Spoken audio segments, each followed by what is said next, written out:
दोस्तों आज है 9 मई 2024। ये रिस्क मैनेजमेंट और ट्रेडिंग साइकोलॉजी का पार्ट 4 वीडियो है। मैं आज आपको ये बताना चाहूँगा, मैं लास्ट 3 वीडियोज़ में आपको बार बार बताते आ रहा हूँ, एक ऑप्शन बायर के लिए रिस्क मैनेजमेंट बहुत इंपॉर्टेंट फैक्टर रहता है। ट्रेडिंग साइकोलॉजी जो बोला जाता है, रिस्क मैनेजमेंट उसके अंदर ही आता है। क्योंकि कितना भी आप सोच लो, कुछ भी कर लो, कितना भी आप किताबें पढ़ लो, अगर आप ट्रेडिंग में आओगे ना, उस टाइम पे आपका माइंड चेंज हो जाता है। और बिकॉज ऑफ जो कैपिटल आप यूज़ करते हो ना, उसमें आपका जो लॉस होता है और जो प्रॉफिट भी होता है, वो आपके सोच के बाहर रहता है, जो कि आपको इमोशनल कर देता है और आप समझ ही नहीं पाते हो मैं क्या कर रहा हूँ और कैसे, मतलब कैसे इसमें सस्टेन रहूँ और कैसे निकलूँ।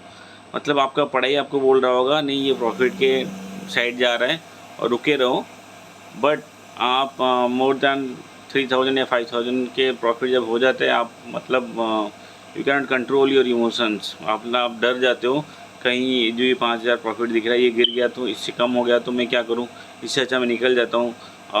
बट वो बट वो 5000 से फिर ऊपर चला जाता है, फिर आप मतलब इमोशन जो होता है, अरे यार मैं रुकता तो अच्छा होता था, क्यों निकल गया।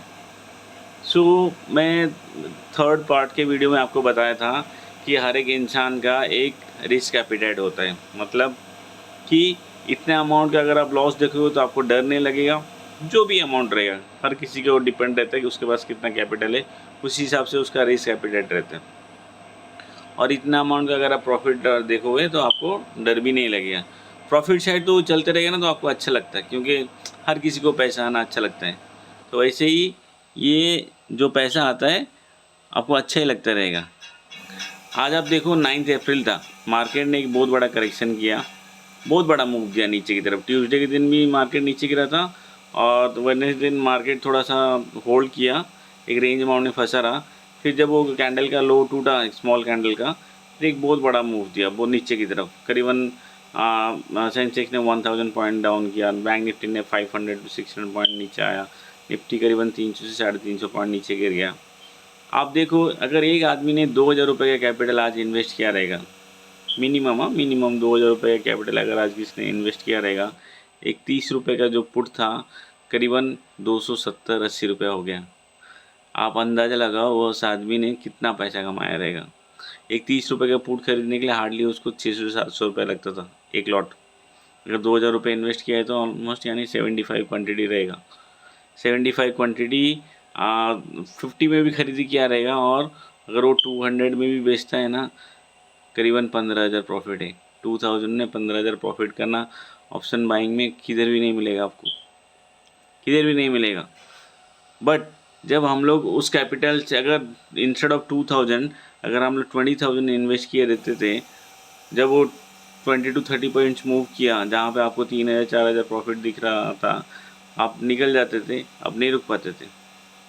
क्योंकि वो जो 3 और 4,000 जो प्रॉफिट दिख रहा है ना, दैट वाज योर लाइक, जैसे मैं बोला था रिस्क एपिटाइट, वैसे ये प्रॉफिट कितना हजम कर सकते हैं हम।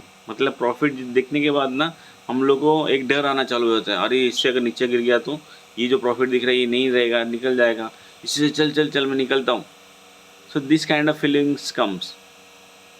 और इसीलिए मैं बोलना चाहता था कि जो भी आपका कैपिटल है, उसका 5 to 6% लेके, मैक्स टू मैक्स 10% वो कैपिटल लेके आप मार्केट में आओ। आप एवरीडे पैसा बनाओगे ऑप्शन बाइंग में। आई बिलीव मैं भी कर रहा हूँ, और ये जो छोटा सा वीडियो है ये सबको हेल्प करेगा, बहुत हेल्प करेगा। क्योंकि ये एक तरह का मैजिक है। जैसे मैंने बताया था पार्ट 3 के वीडियो में कि लोग 1.5 लाख का कैपिटल लेके एक ऑप्शन सेलिंग करते हैं, 30 to 40 पॉइंट्स जो उसका लॉस रहता है, मतलब एक स्टॉप लॉस रहता है, वो रखता है, और आगे की तरफ वो जितना भी ऑप्शन वो नीचे जा रहा है वो उसका जीरो होने तक वो ले रखता रहता है, और वो प्रॉफिट गेन करता है। सोचो कितना पैसा इन्वेस्ट किया और उसका प्रॉफिट मार्जिन कितना है, हार्डली 3 to 4% या 5% रहेगा। स्टॉप लॉस कितना परसेंट रहेगा, 1% भी नहीं रहेगा उसका। बट जब भी हम लोग ऑप्शन बाइंग करते हैं, हम लोग का अगर अपने पास 10,000 टोटल कैपिटल है, किसके पास 10,000, किसके पास 15 है, किसके पास 20 है, जब वो पैसा लगा देता है और प्रीमियम डीके या थीटा डीके या गामा की इसके वजह से या वेगा के वजह से जब वो नीचे की तरफ आता है और वो लॉस जब होता है ना 20%, 30%, 40%, तो हम लोग की जो सेटअप है एंड जो दिमाग है वो ख़राब हो जाता है और हम लोग अपना कॉन्फिडेंस हिल जाते हैं और हम लोग प्रॉफिट नहीं कर पाते, लॉसेस होना चालू होता है। तो इसी को ये लोग मायने रख के ना, इसी को ही ये चीज़ बनाया गया है और इसी के ऊपर ये लोग पैसा कमा रहे हैं। जो भी कमा रहा है ऑप्शन सेलर, मतलब बड़े बड़े इंस्टीट्यूट हो या फिर बड़े बड़े फंड मैनेजर्स हो, इवन आई बिलीव कि ये चीज़ बनाया गया है ऐसे कि ताकि रिटेल से छोटा छोटा पैसा लिया जाए। आप नोटिस करो, एक ड्रीम 11 ₹49 का एक ये कराता है और उसमें 1 करोड़ बांट देता है। किसको किसको जब ₹49 जाता है, किसको इतना कुछ फ़र्क गिरता है क्या? नहीं गिरता है। बट आप अगर अंदाज़ा लगाओगे ना, वो ₹49 जब क्यूमुलेटिवली 10 करोड़, 5 करोड़ या 4 करोड़ लोग ने लगाया, तो वो क्यूमुलेटिवली कितना पैसा हो गया? बहुत बड़ा अमाउंट हो जाता है। उसका 10 to 20%, 30% भी वो विनिंग के लिए नहीं देता है, बाद बाकी रिमेनिंग पैसा उसके जेब में। सोचो ₹49 क्या कर रहा है। मतलब यू कैन इमेजिन कि एक ₹49 सब्सक्रिप्शन वाला ड्रीम 11 आज स्पॉन्सर कर रहा है इंडियन टीम को एंड आईपीएल को। So that is the power of option buying. हम लोग वो छोटा अमाउंट जो एक 10-12 हज़ार 15 हज़ार लॉस कर देते हैं, अपने को लगता है चल जान दे, लॉस हो गया कोई बात नहीं, बट ऑप्शन सेलर उसको भर भर के वो चीज़ को लेके पैसा कमाता है। सो मेरा ये वीडियो बनाने का मकसद यही है कि जो मैं पार्ट 3 में बोला था, आपका रिस्क है ना बहुत कम करो। वो कम करने का तरीका एक ही है कि आप कैपिटल कम लेके जाओ ट्रेडिंग करने के लिए। आप बोलोगे मैं तो निफ्टी में ट्रेडिंग करता हूँ और निफ्टी का एक्सपायरी थर्सडे को होता है, फिर मैं उस दिन तक तो नहीं रुक पाऊँगा। आप देखो हर रोज़ एक्सपायरी हो रहा है। हर एक इंडेक्स ना 500 दिन एक्सपायरी हो रहा है। और आप अगर नोटिस करोगे ना, सब इंडेक्स सारे के सारे इंडेक्स ना सेम तरह का मूव देता है।